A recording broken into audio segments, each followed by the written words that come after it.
और अब जयपुर से बड़ी खबर, सब इंस्पेक्टर भर्ती मामले की सुनवाई अब 9 जनवरी को। अगली सुनवाई तक हाईकोर्ट का स्टे ऑर्डर जारी रहेगा।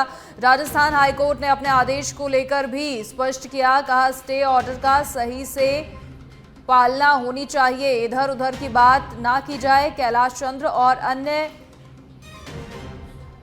ने प्रार्थना पत्र को स्वीकार किया। जस्टिस समीर जैन की अदालत में मामले पर सुनवाई हुई। बड़ी जानकारी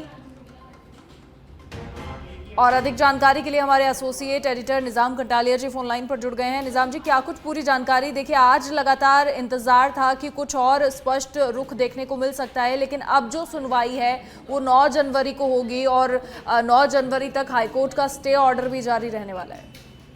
देखिए कि इस मामले में बहुत अहम सुनवाई हुई और काफी कह सकते हैं कि गर्म सुनवाई हुई हाईकोर्ट के बीच में, क्योंकि जिस तरीके से राजस्थान राज्य सरकार की ओर से जवाब पेश किया जाना था, लेकिन जवाब पेश नहीं किया जा सका और उसके लिए समय मांगा गया सरकार की ओर से। महाधिवक्ता ने समय मांगा, लेकिन इसी बीच जो कैलाश चंद्र व अन्य की और जो 25 अन्य जो दूसरे अभ्यर्थी हैं उनकी ओर से जो प्रार्थना पत्र पेश किया गया, उसमें अधिवक्ताओं ने ये हरेंद्र नील और साथ ही जो मेजर आरपी सिंह है उनके द्वारा ये कहा गया कि ये जो आदेश दिया गया 31 दिसंबर का, वो अवमानना है कोर्ट की और कोर्ट को इस मामले में सब परिणाम पर संज्ञान लेते हुए अवमानना की कार्रवाई करनी चाहिए, जिसका अपोज किया गया राजस्थान सरकार की ओर से।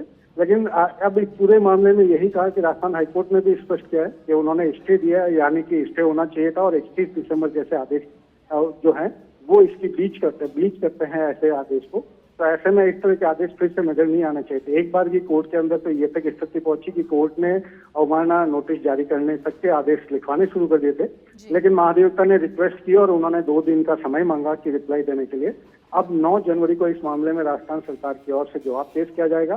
तब तक जो स्टे ऑर्डर है राजस्थान हाईकोर्ट का वो कंटिन्यू रहेगा, लेकिन साथ ही हाईकोर्ट ने स्पष्ट किया है कि अब इस आदेश की किसी तरह से अवमानना नहीं होनी चाहिए और जो स्टे उन्होंने यथास्थिति बनाए रखने के जो आदेश दिए हैं वो कंटिन्यू होने चाहिए। यथास्थिति मतलब यथास्थिति होनी चाहिए, बीच में किसी तरह की कोई प्रक्रिया नहीं होनी चाहिए।